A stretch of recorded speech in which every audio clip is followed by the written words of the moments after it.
Bhopal crime branch police मादक पदार्थ के खिलाफ लगातार कार्रवाई कर रही है। इसी कड़ी में पुलिस ने 120 पेटी से ज्यादा कोरेक्स सिरप सहित एक आरोपी को गिरफ्तार किया है।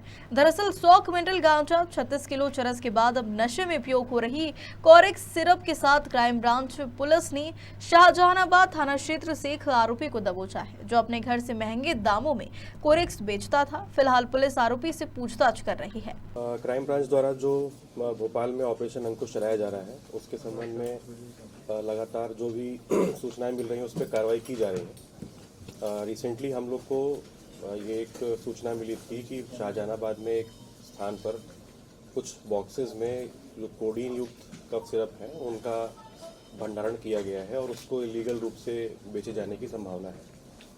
उस संबंध में हम लोगों ने थोड़ी सी जांच पड़ताल की और उसके बाद जो लोकेशन प्राप्त हुई थी वहाँ पर हमने रेड की थी, जहाँ पर करीब 127 पेटी लगभग 15,000 के ऊपर की बॉटल जो है, जिनकी कीमत लगभग 26 लाख के आसपास होगी, वो प्राप्त हुई थी। इस संबंध में एक आरोपी को गिरफ्तार किया गया है, जो कि जिसके भंडारण में ये कोडीन युक्त कोरेक्स यानी ऑनरेक्स कफ सिरप मिला है और उससे अभी अब पूछताछ जारी है कि इसके पहले की उसके कितने कंसाइनमेंट यहाँ पर आ चुके थे और इसके पहले उसने कितने लीटर या कितने कंटेनर्स में इसको बेचा है। उस सभी चीज़ों की जानकारी उसके लैपटॉप या उसकी ईमेल और बाकी चीज़ों के माध्यम से प्राप्त की जा रही है। ट्रांसपोर्टेशन के संबंध में भी क्लैरिटी नहीं है कि वो ट्रांसपोर्टेशन क्या बाकी डिब्बों में छुपा के लाता था कि नहीं, लेकिन इस व्यक्ति का जो आरोपी है, इसका मेडिकल सप्लाई का काम है। वो उसको थोक रूप से भी करता है, जो डायपर्स होते हैं बच्चों के उनका सप्लाई का काम भी करता है। लोकल यहाँ पर जो दुकानें हैं उनको भी सप्लाई काम करता है। चूँकि इसके लिंक तो क्रिएटेड हैं जो मेडिकल फील्ड में जो लोग सप्लाई करते हैं उनसे, तो नो डाउट कि उसी को यूज़ करके इसने ये सामान यहाँ मंगाया है। पिछले 1 साल से ये लगभग इसको यहाँ पर बेच रहा है।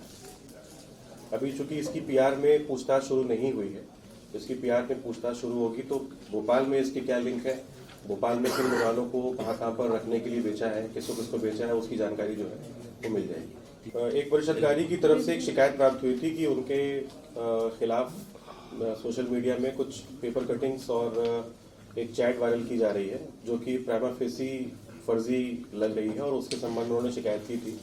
क्राइम ब्रांच ने इसमें एक अपराध पंजीबद्ध करके एक इन्वेस्टिगेशन शुरू की है। जो भी ये चैट वायरल हुई है वो प्राइमा फेसी देख के लग रहा है कि जो आजकल सोशल मीडिया पे अवेलेबल ऐप्स हैं जिनके द्वारा फर्जी चैट बनाने की सुविधा दी गई है, ये उसके द्वारा ही बनाई गई है। इस चैट के सत्यापन के संबंध में कोई भी तथ्य प्राप्त नहीं हुआ है। जो अधिकारी हैं उन्होंने और जिसके संबंध में जिन महिला का नाम आया है उन्होंने भी अपनी तहरीर थाने में दी हुई है। उसके ऊपर क्राइम ब्रांच लगातार काम कर रही है और जो भी इसमें इंफॉर्मेशन मिलती है सोशल मीडिया के थ्रू या फिर किसी और सोर्स के थ्रू, उसके द्वारा उस पर कार्रवाई की जाएगी। इसकी वो हिमाचल प्रदेश की है।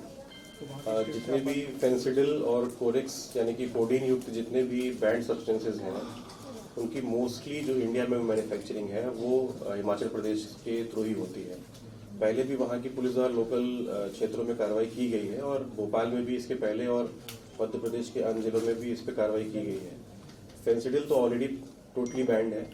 जो कोडीन युक्त हैं उस पर कार्रवाई अलग अलग स्टेट्स में की जा रही है और हिमाचल प्रदेश का जो लिंक क्रिएट हुआ है, नो डाउट उसको भी हम लोग इन्वेस्टिगेशन में लेंगे और आगे देखते हैं उस पर क्या कार्रवाई करना है। मेडिकल स्टोर कहाँ पर है, जैसे कि आपने बताया मेडिकल स्टोर का काम इसका? दवा बाजार में शाहजहानाबाद के पास ही बता रहे हैं कि उसका एक मेडिकल स्टोर है और जहाँ पर ये व्यक्ति रहता था किराया पर, वहाँ पर उसने एक कमरा लेकर ये कोडीन का जो ये सब्सटेंस है उसको स्टोर किया हुआ था।